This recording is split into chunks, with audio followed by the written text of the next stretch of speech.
Group 2 students అందరికీ కూడా my heartful welcome.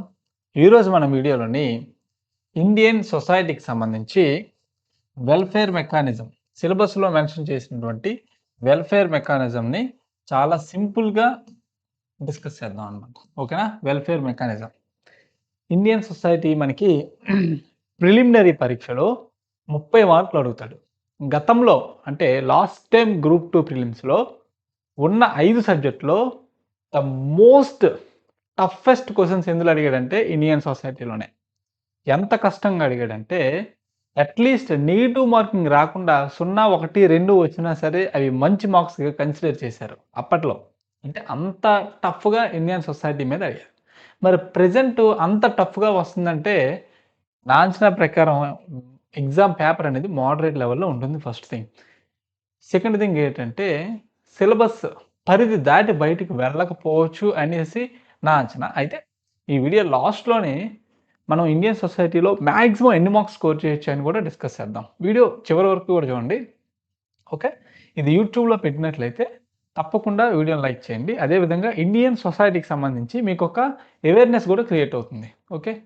అదేవిధంగా మొదటిగా ఎవరైనా చూసినట్లయితే మన ఛానల్ సబ్స్క్రైబ్ చేసుకోండి. సరే. ఇందులో మొత్తం మనకి ఇండియన్ సొసైటీ 3 పార్ట్స్‌గా డివైడ్ చేయడం జరిగిందండి. ఓకేనా? అందులో మొదటిది ఇండియన్ సొసైటీ గురించి ఉంటుంది.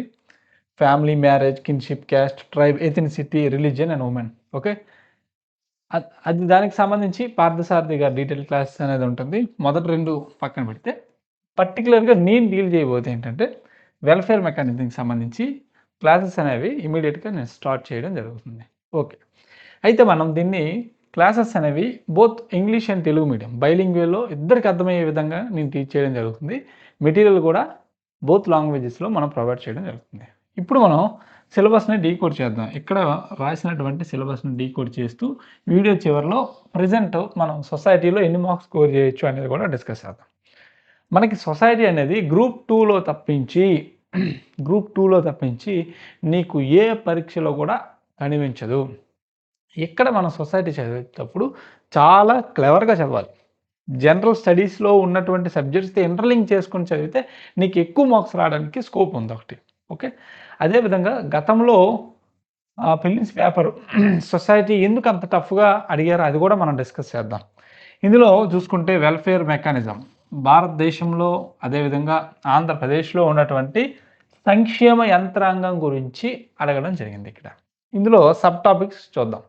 మనకి తెలుగు అకాడమీ పుస్తకంలో వెల్ఫేర్ మెకానిజంకి సంబంధించి ఇంట్రడక్షన్ పరిచయం అనే ఒక యూనిట్‌ని పర్టిక్యులర్‌గా మెన్షన్ చేశాడు. అది మనం అంత ఇంపార్టెంట్ కాకపోయినా తెలుగు అకాడమీలో ఉంది కాబట్టి అది ఒకసారి డిస్కస్ చేద్దాం. నెక్స్ట్ వీడియోలో దాని మీద నా క్లాస్ అనేది ఉంటుంది. తర్వాత డైరెక్ట్‌గా మనం సిలబస్‌లోకి వెళ్ళిపోదాం. ఇక్కడ మీరు అబ్జర్వ్ చేసినట్లయితే public policies and welfare mechanisms ఉంది. దాని గురించి ఇప్పుడు మనం డిస్కస్ చేద్దాం. ఓకే. ఇవన్నమా పబ్లిక్ పాలసీస్ అంటే ప్రభుత్వ విధానాలు మరియు సంక్షేమ కార్యక్రమాలు. మరి ఇది ఎట్లా మనం చదవాలి?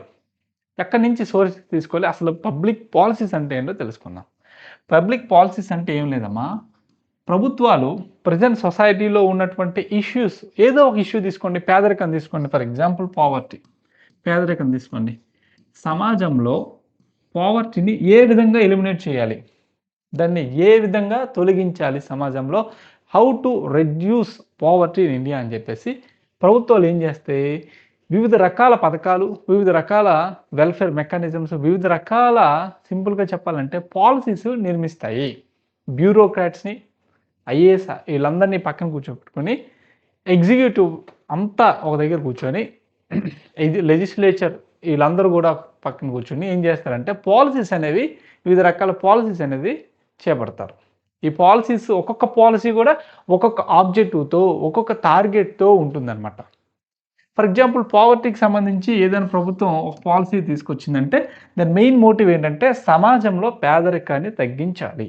దానికి సంబంధించి వివిధ రకాల వెల్ఫేర్ స్కీమ్స్ అనేవి ప్రవేశపెడతారు. ఫర్ ఎగ్జాంపుల్ ఎంజీఎన్ఆర్ఏజీ ఉపాధి హామీ చట్టం అనమాట. Mahatma Gandhi national rural employment guarantee programme ఉంది. దాని పేరు మార్చారు. కొత్తగా దాన్ని మార్చినటువంటి పేరేంటో కామెంట్ సెక్షన్‌లో పెట్టండి. లేదా మీకు చిన్న హోంవర్క్. ఉపాధి కల్పించడం వల్ల ఏమవుతుంది? వాళ్ళకి ఇన్కమ్ సోర్స్ అనేది జనరేట్ అవుతుంది. ఆదాయం అనేది జనరేట్ అవుతుంది. ఎప్పుడైతే వాడికి ఆదాయం అనేది వస్తుందో ఆటోమేటిక్‌గా తనకి కావాల్సినటువంటి బేసిక్ నీడ్స్‌ని అతను మీట్ అవ్వడం జరుగుతుంది. ఈ విధంగా ప్రభుత్వాలు తమ యొక్క పాలసీస్ ఉంటాయి.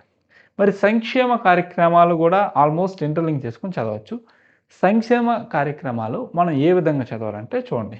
దీన్ని 2 రకాలుగా మనం డివైడ్ చేయొచ్చు. ఒకటి సెంట్రల్ గవర్నమెంట్ కేంద్ర ప్రభుత్వానికి సంబంధించినటువంటి పథకాలు, అదేవిధంగా ఏపీ గవర్నమెంట్ ఆంధ్రప్రదేశ్ ప్రభుత్వానికి సంబంధించినటువంటి ప్రభుత్వ పథకాలు.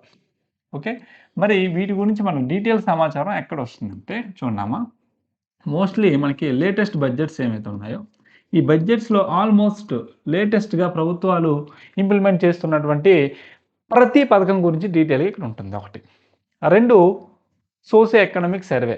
మోస్ట్లీ సోషియో ఎకనామిక్ సర్వే కన్నా మన ఇండియన్ సొసైటీకి లేటెస్ట్ ట్రెండ్ ప్రకారంగా వెళ్ళడానికి బడ్జెట్ మాత్రం చాలా క్షుణ్ణంగా చదవాలి. 2 కరెంట్ అఫైర్స్ అనమాట. ఓకే. ఎప్పటికప్పుడు వార్తల్లో ఉన్నటువంటి స్కీమ్స్ని మనం అప్డేట్ చేసుకొని ఉండాలి. బడ్జెట్లోనైతే మనకి ప్రతి పథకం గురించి డీటెయిల్గా ఉంటుంది. ప్రతి పథకంకి ఎంత అమౌంట్ అలొకేట్ చేశారు, ఆ పథకానికి టార్గెట్ గ్రూప్స్ ఎవరిని ఉద్దేశించి ఆ పథకం పెట్టారు, చిల్డ్రనా, ఉమెనా, మహిళల, ఎస్సీ ఎస్టీయా అనేది జాగ్రత్తగా క్షుణ్ణంగా మనం పరిశీలించినట్లయితే ఈ చాప్టర్ని మనం క్లోజ్ చేయొచ్చు. అదేవిధంగా లేటెస్ట్గానే కాకుండా గతంలో కేంద్ర ప్రభుత్వాలు చేసినటువంటి ఇంపార్టెంట్ స్కీమ్స్ ఏంటి, ఫర్ ఎగ్జాంపుల్ మహిళల గురించి తీసుకుంటే మహిళలకు సంబంధించి ఏ ఏ పథకాలు ఇంతవరకు కేంద్ర ప్రభుత్వంలో రూపొందించాయి మనం డిస్కస్ చేయాల్సి ఉంది. ఓకే. నెక్స్ట్ సిలబస్లో ఏం మెన్షన్ చేశారో చూద్దాం. Constitutional and statutory provisions for schedule caste, schedule tribe, minorities, BCs, women, disable and children. సరే, ఇప్పుడు దీని గురించి మనం డిస్కస్ చేద్దాం అండి. ఓకే, ఒక్క నిమిషం అమ్మా. ఇప్పుడు నేను చదివిన ప్రతీదీ కూడా ఇండియన్ పాలిటీలో మనం చూస్తాం. ఎందులో చూస్తామమ్మా? ఇండియన్ పాలిటీలో మనం చూడడం జరుగుతుంది. ప్రజెంట్ గ్రూప్ 2లో మనకి ఇది 75 మార్కులు ఉన్నాయి. దీన్ని నేనే డీల్ చేస్తాను. ఆల్మోస్ట్ మనం 4 చాప్టర్స్ అనేది కంప్లీట్ చేసుకొని అద్భుతంగా ఉన్నాయి. చాలామంది స్టూడెంట్స్ మెసేజ్ పెట్టారు. అందులో ద బెస్ట్ నాకు అనిపించింది మీతో షేర్ చేసుకుంటాను. ఒక స్టూడెంట్ పెట్టారు, సార్ జనరల్గా మీ SNT class science and technology classes బాగుంటాయని నేను మెయిన్స్ కోర్స్ తీసుకున్నాను, కానీ పాలిటీ అయితే అస్సలు ఎక్స్పెక్ట్ చేయలేదండి, చాలా బాగున్నాయి, మీ పాలిటీ టీచింగ్ నేను ఫ్యాన్ అయిపోయానని చెప్పేసి ఒక మెసేజ్ పెట్టారు. నాకైతే చాలా హ్యాపీగా అనిపించింది. సరే, అయితే పాలిటీలో మనం కొన్ని ఇంపార్టెంట్ ఆర్టికల్స్ డిస్కస్ చేద్దాం. వీటిని మనం సొసైటీతో లింక్ చేసుకోవాల్సి ఉంది. ఓకే, పాలిటీలో మనం కొన్ని చట్టాలు అనేవి తెలుసుకుంటాం. దీన్ని సొసైటీ సిలబస్తో ఇంటర్లింక్ చేసుకోవాలి. కొన్ని కమిషన్స్ గురించి తెలుసుకుంటాం. వాటిని మనం సొసైటీతో ఇంటర్లింక్ చేసుకోవాలి. ఓకే, నేను చెప్తుంది మీకు అర్థమవుతుంది కదండి. పాలిటీలో కొన్ని అంశాలు తీసుకొచ్చి ఇండియన్ సొసైటీతో లింక్ చేసుకుంటే ఆల్మోస్ట్ థర్డ్ యూనిట్ మొత్తం కూడా అయిపోయినట్టే మనకి. పాలిటీ చెప్పినప్పుడు కొన్ని ఇంపార్టెంట్ కేసెస్ ఉంటాయి, సుప్రీంకోర్టు జడ్జిమెంట్స్ ఉంటాయి, వాటిని తీసుకొచ్చి సొసైటీలో చదవాలి. నా సజెషన్ ఏంటంటే ఇండియన్ సొసైటీ విడిగా కాకుండా పాలిటీతో ఇంటర్లింక్ చేసుకుని చదవాలి. ఖచ్చితంగా నా పాలిటీ క్లాస్ మిస్ అవ్వద్దు, మరీ చెప్తున్నాను. బయట రెగ్యులర్గా మీరు చూసే పాలిటీ క్లాసెస్ వేరు, నా పాలిటీ క్లాస్ అనేది వేరు. ఓకే, కనుక ఖచ్చితంగా polity, society including current affairs ఈ 3 కానీ ఇంటర్లింక్ చేసుకొని చదివితే చాప్టర్ 3 యూనిట్ 3 అనేది మంచి మార్క్స్ మనం స్కోర్ చేయొచ్చు. ఇప్పుడు మనం సిలబస్ ఎనాలిసిస్ అనేది చూద్దాం. చూడండమ్మా, మొత్తం చాలా డీటెయిల్గా సింప్లిఫై చేశాను. ఏమడిగాడు? కాన్స్టిట్యూషనల్ ప్రొవిజన్స్ అన్నాడు. రాజ్యాంగ పరిరక్షణలు ఎవరెవరికి? ఎస్సీ, ఎస్టీ, మైనారిటీలు, బీసీ బ్యాక్వర్డ్ క్లాసెస్, ఉమెన్ మహిళలు, డిజేబుల్, చిల్డ్రన్. వీటికి సంబంధించి వీళ్ళకి సంబంధించి భారత రాజ్యాంగంలోని ఎక్కడైనా ఏదైనా అంశం ఏదైనా ఆర్టికల్ రూపంలో పొందుపరిచి ఉన్నారా అనేది మనం తెలుసుకోవాలి. ఫర్ ఎగ్జాంపుల్ చూడండి, 15 sub class 4 SC ST backward క్లాసెస్కి సంబంధించి ప్రత్యేకమైనటువంటి ప్రొవిజన్స్ ప్రభుత్వాలు చేసుకోవచ్చు, అవి వివక్ష కిందకి రావు అని చెప్పేసి 15 సబ్ క్లాస్ 4లో మనకు చెప్పడం జరుగుతుంది. ముఖ్యంగా ఎడ్యుకేషనల్ ఇన్స్టిట్యూషన్స్లో వాళ్ళకి రిజర్వేషన్స్ కల్పించవచ్చని.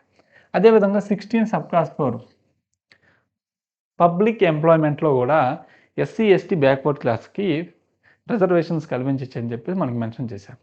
ఓకే. అదేవిధంగా 46 డిపిఎస్పి అంటాం, ఆదేశిక సూత్రాల్లో మెన్షన్ చేశారు. అదేవిధంగా ఆర్టికల్ 17 అబాలిషన్ ఆఫ్ అన్‌టచబిలిటీ. ఇలాగా ఎస్సీ, ఎస్టీ, ఉమెన్ అవ్వచ్చు, డిజేబుల్ అవ్వచ్చు, మైనారిటీస్ వీళ్ళకి సంబంధించి భారత రాజ్యాంగంలోని ఏదైనా ఆర్టికల్‌లో పొందుపరిచారా? దాన్ని మనం క్షుణ్ణంగా, క్లుప్తంగా నేర్చుకుంటే అయిపోతుంది. ఇవన్నీ నేను పాలిటీలో డిస్కస్ చేస్తాను. సొసైటీకి వచ్చేసరికి మీకు రివిజన్ లాగా ఉండాలి. ఆల్మోస్ట్ ఫండమెంటల్ రైట్స్ మనం ఆర్టికల్ 15 వరకు డిస్కస్ చేసాము. As soon as possible remaining కూడా నేను పెడతా. దయచేసి ఎవరు కూడా పాలిటీ క్లాసెస్ స్కిప్ చేయొద్దు. పాలిటీ నాకు బాగా వచ్చులే, ఆల్రెడీ 2-3 సార్లు లక్ష్మీకాంత్ చదివాను, ఓవర్ కాన్ఫిడెన్స్ అయితే పెట్టుకోవద్దు. ఓకే. నెక్స్ట్ మైనారిటీస్ చూడండి. మైనారిటీకి సంబంధించి ఫండమెంటల్ రైట్స్లో ఆర్టికల్ 29, 30 ఉన్నాయి. ఈ రెండింటి గురించి మనం క్షుణ్ణంగా చదవాలి. వాళ్ళ యొక్క కల్చరల్ రైట్స్, ఎడ్యుకేషనల్ రైట్స్ ఏ విధంగా ప్రాథమిక హక్కుల ద్వారా ప్రొటెక్ట్ చేయబడుతున్నాయో మనం తెలుసుకోవాలి. నెక్స్ట్ ఉమెన్కి వచ్చేసి 15 sub class 3. Okay. 15 sub class 3లో ఏం చెప్తున్నాం? మహిళలకి, చిల్డ్రన్ పిల్లలకి కూడా ప్రత్యేకమైనటువంటి ప్రొవిజన్స్ ప్రభుత్వాలు చేసుకోవచ్చు అనేది మన క్లియర్ కట్గా మెన్షన్ చేశారు. అదేవిధంగా డిపిఎస్పి ఆదేశిక సూత్రాల్లో 39 సబ్ క్లాస్ డి ఏం చెప్తుందంటే equal pay for both men and women. ఓకేనా? మహిళలకి అదేవిధంగా పురుషులకి సమాన వేతనం అందించాలి వాళ్ళు చేసినటువంటి సమాన పనికి అని చెప్పేసి ఇక్కడ మెన్షన్ చేశారు. ఆర్టికల్ 42లో మెటర్నిటీ లీవ్ గురించి మెన్షన్ చేయడం జరిగింది. ఓకేనా? అంటే మహిళలకు సంబంధించి ఉన్నటువంటి ఆర్టికల్స్ ఏంటి, అందులో ఏం చెప్పబడింది మనం తెలుసుకోవాలి. ఫర్ ఎగ్జాంపుల్ డిసేబుల్ అంటే పర్టికులర్గా డిజేబుల్ అనే కాదు. ఫర్ ఎగ్జాంపుల్ ఆర్టికల్ 14లో ఏం చెప్తుంది? ప్రతి ఒక్కరిని సమానంగా చూడాలి, irrespective of their status, rank, anything. వాళ్ళు డిజేబుల్ అయినా సరే అందరినీ మనం సమానంగా చూడాలి. ఓకే. అది మనకు ఆర్టికల్ 14లో చెప్తుంది. ఆర్టికల్ 15లో ఎటువంటి వివక్షత అసలు చూపించకూడదని చెప్తుంది. ఇప్పుడు చిల్డ్రన్కి వస్తే ఆర్టికల్ 21A ప్రాథమిక హక్కుల్లో free and compulsory education to the children up to the age of 6 to 14. 6 నుంచి 14 సంవత్సరాలు కలిగిన పిల్లలకు ప్రభుత్వాలు ఉచిత విద్యను అందజేయాలని చెప్పేసి ఉంది. అందులో ఎవరిని ఉద్దేశించి ఆర్టికల్ పెట్టారంటే చిల్డ్రన్ ఉద్దేశించి పెట్టారు. అది మనం చదువుకోవాలి. అదేవిధంగా ఆర్టికల్ 24 ప్రొహిబిషన్ ఆఫ్ మనకి చిల్డ్రన్స్ అనేవాళ్ళు హజార్డస్ ఫ్యాక్టరీస్లోని, కెమికల్ ఫ్యాక్టరీస్లోని పని చేయకుండా ప్రొహిబిట్ చేస్తుంది. అది కూడా మనం తెలుసుకోవాలి. ఇప్పటి వరకు నేను డిస్కస్ చేసినంతా కూడా భారత రాజ్యాంగంలో మెన్షన్ చేసినటువంటి ప్రొవిజన్స్, మన ఆర్టికల్స్ అని కూడా అనొచ్చు. దీన్ని డివైడ్ చేసుకోవాలి మనం. ఇప్పుడు ఏంటంటే స్టాట్యుటరీ ప్రొవిజన్స్ అంటే చట్టపరమైన పరిరక్షణలు.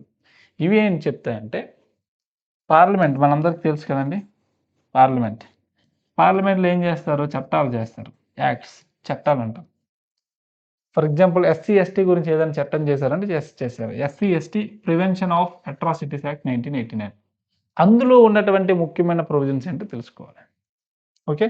ఫర్ ఎగ్జాంపుల్ చూడండి, మైనారిటీస్ తీసుకుంటే national commission for minorities act. ఆ చట్టం ప్రకారంగా వాళ్ళకు ఒక కమిషన్ కూడా ఏర్పాటు చేసాం. వాటి గురించి మనం తెలుసుకోవాలి. ఫర్ ఎగ్జాంపుల్ ఉమెన్ తీసుకోండి, డొమెస్టిక్ వైలెన్స్ యాక్ట్ 2005 గృహహింసకు సంబంధించినటువంటి చట్టం. వాళ్ళకంటూ ప్రత్యేకంగా చేశారు కాబట్టి మనం చదువుకోవాలి. Sexual harassment at work place act 2013 చాలా ఇంపార్టెంట్. ఇది మహిళలు పనిచేసే ప్రదేశంలో వాళ్ళకి మనం భద్రత కల్పించాలని చెప్పేసి చేసినటువంటి చట్టం. దాని గురించి మనం తెలుసుకోవాలి. డిజేబుల్ పర్సన్ చూసుకుంటే rights of person with disable act 2016లో చేసినటువంటి చట్టం గురించి తెలుసుకోవాలి. చిల్డ్రన్ గురించి అంటే చైల్డ్ లేబర్ యాక్ట్, అదేవిధంగా పాస్కో యాక్ట్ 2012. ఇక్కడ చూడండి సిలబస్ని ఎంత నీట్గా ఎంత సింప్లిఫై చేసి మీకు రాశానో. కాన్స్టిట్యూషనల్ ప్రొవిజన్స్ అన్న ఒక దగ్గర, చట్టపరమైన పరిరక్షణ అన్న ఒక దగ్గర రాశాను. ఈ విధంగా నువ్వు చదివినట్లయితే 3rd యూనిట్లో మంచి మార్క్స్ మనం స్కోర్ చేయొచ్చు.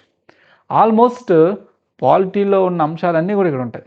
నా పాలిటీ క్లాస్ విన్న వాళ్ళకి చాలా ఈజీగా అనిపిస్తుంది. ప్రిలిమ్స్ ప్రిపేర్ అయ్యే ప్రతి స్టూడెంట్కి ఇప్పుడే చెప్తున్నాను, సెప్టెంబర్ 15 వచ్చేలోగా మనం మెయిన్స్లో అట్లీస్ట్ 2 సబ్జెక్ట్స్ కంప్లీట్ చేసి ఉండాలా.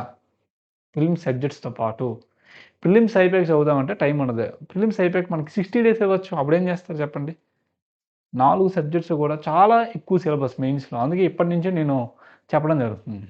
ఇప్పుడు మీకు ఏం చెప్తున్నానంటే ప్రజెంట్ సొసైటీలో మనం ఎన్ని మార్క్స్ స్కోర్ చేయొచ్చు అని చెప్తున్నానండి. నా అంచనా ప్రకారంగా 20+ వస్తే ఎక్స్ట్రాడినరీ స్కోర్. అది మనకి ఇండియన్ హిస్టరీ, జాగ్రఫీ, మెంటల్ ఎబిలిటీలో మనం 25+ వరకు కూడా స్కోర్ చేయొచ్చు. కరెంట్ అఫైర్స్ గురించి చెప్పట్లేదు. ఎందుకంటే కరెంట్ అఫైర్స్ అనేది అనంతం అవి. అది కూడా 20+ వస్తే కరెంట్ అఫైర్స్ ఎక్స్ట్రాడినరీ. కానీ సొసైటీ 20+ వస్తే ఎక్స్ట్రాడినరీ నేను చెప్తున్నాను. మరి అతిగా నేను చెప్పట్లేదు. మీ చేత నేను 27 మార్కులు 30కి 30 తెప్పిస్తానని. అది ఇంపాసిబుల్ అండి సొసైటీలో. ఎందుకంటే సొసైటీకి సంబంధించి కేవలం ఒక్కసారి ఇప్పటికొచ్చి ఏపీపీఎస్సీ మనకి ప్రీవియస్ గ్రూప్ 2లోనే ఎగ్జామ్ పెట్టి ఆ సబ్జెక్ట్ మనకు పరిచయం చేసింది ఒకటైతే, గతంలో అడిగినటువంటి మాదిరిగా మరలా ప్రశ్నాపత్రం వస్తే చాలా కష్టతరమైన పేపర్. ఎందుకు కష్టమన్నా అంటే సిలబస్ పరిధి దాటి కూడా అంశాలు టచ్ చేయడం జరిగింది. కొన్ని సుప్రీంకోర్టు కేసెస్ తీసుకొచ్చి అడిగారు. కొన్ని పాత కరెంట్ అఫైర్స్, పాత supreme court judgements, ministry of social justice సంబంధించిన అంశాలన్నీ కూడా తీసుకొచ్చి అడగడం జరిగింది. మరి అంత కష్టంగా ఇచ్చినా సరే మన స్టూడెంట్స్కి ఈసారి 20 దాటించడం జరుగుతుంది. మా ప్రయత్నం మేము చేస్తాం. 100% మా ఎఫర్ట్ పెడతాం. ఓకే. పేపర్ అనేది చూడమ్మా, లాస్ట్ టైం గతంలో వచ్చినట్టు వస్తే డిఫికల్టీ లెవెల్ ఎక్కువ ఉంటే 15 మార్క్స్ అనేది ఎక్స్ట్రాడినరీ. ఓపెనింగ్ చెప్తున్నాను. 15 మార్క్స్ గతంలో వచ్చినటువంటి పేపర్ కానీ మరలా అదే మాదిరి వస్తే 15 అనేది ఎక్స్ట్రాడినరీ. కానీ నా అంచనా ప్రకారం పేపర్ అనేది మీడియం లెవెల్లో వస్తుంది. 20 మార్క్స్ అనేవి మనం ఈజీగా స్కోర్ చేయొచ్చు మీడియం లెవెల్లో వచ్చినప్పుడు. నెక్స్ట్ వచ్చేసి ఈజీ అనమాట. ఓకే.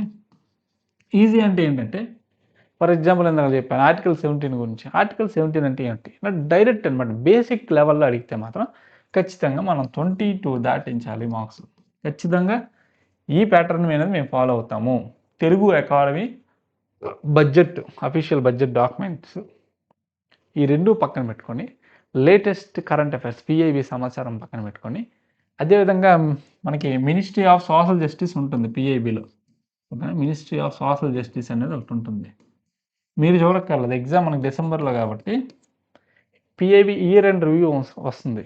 మనకి ఆ మినిస్ట్రీకి సంబంధించి మొత్తం సమాచారం అంతా పిఐబిలు ఇస్తాడు. అది నేను ఎగ్జామ్కి వెళ్ళే ముందు మీకు స్పెషల్గా చెప్పి మన యాప్లో అప్లోడ్ చేస్తాను. మన యాప్ లింక్ డిస్క్రిప్షన్లో ఉంది. ఒకవేళ యూట్యూబ్లో పెట్టుంటే వీడియో డిస్క్రిప్షన్లో మీరు డౌన్లోడ్ చేసుకోవచ్చు. ఓకే. ఇది మనం సొసైటీలో యూనిట్ 3 గురించి. యూనిట్ 1 ప్యారలల్గా అతను చెప్తారు పార్థసారథి గారు. నా టైం షెడ్యూల్ అనేది బాగా బిజీ అయిపోయిందండి. నేను కూడా ఎక్స్పెక్ట్ చేయలేదు. ఎందుకంటే పక్క మనం పాలిటీ స్టార్ట్ చేస్తాం. ఇప్పుడు నా ముందు ఉన్నటువంటి టార్గెట్స్ చెప్తాను చూడండి. పాలిటీ సిలబస్ కంప్లీట్ చేయాలి ఒకటి. ఎన్విరాన్మెంటు చాలామంది స్టూడెంట్స్ ప్రెజెంట్ మన యాప్లో ఉన్న ఎన్విరాన్మెంట్ వీడియోస్ సరిపోతాయంటే, నేను ఏ కాన్సెప్ట్స్ అయితే టచ్ చేశానో 100కి 200% అవి సరిపోతాయి. ఫర్ ఎగ్జాంపుల్ ఓజోన్ మీద వీడియో ఉంది, చాలా ఎక్కువ ఆ మ్యాటర్. ఓకే. ఇంటర్నేషనల్ ప్రోటోకాల్స్ మీద ఉంది, అది సరిపోతుంది. కానీ సిలబస్లో ఇంకా చాలా అంశాలు ఉన్నాయి. అవన్నీ నేను టీచ్ చేస్తాను. Environment plus SNT. చాలామంది ఎన్విరాన్మెంట్ ఒక స్టూడెంట్ మెసేజ్ పెట్టారు, ఎన్విరాన్మెంట్ చెప్పేస్తానంటే ఎస్ఎన్టీ పైపైన చెప్పుకొని వెళ్ళిపోతున్నారండి. బట్ అలా కాదు. సిలబస్లో ప్రతి అంశము మనం టచ్ చేయడం జరుగుతుంది. ఈ 3 సబ్జెక్ట్స్ మనం డీల్ చేయడం జరుగుతుంది. ఎస్ఎన్టీ అతి సులభంగా మీకు చెప్పడం జరుగుతుంది. ఓకే. ఇవన్నీ వీటితో పాటు ఇండియన్ సొసైటీలో థర్డ్ యూనిట్ కూడా మనం డిస్కస్ చేద్దాం. ఇంకా ఎవరైనా మనం కోర్స్ ఎన్రోల్ చేసుకోకపోయినా ఇమీడియట్గా చేసుకోండి. అతి తక్కువ ప్రైసెస్ అంటే మోస్ట్లీ అఫోర్డబుల్ ప్రైసెస్ అనేవి పెట్టడం జరిగింది. సరే, థ్యాంక్ యూ వెరీ మచ్ అండి.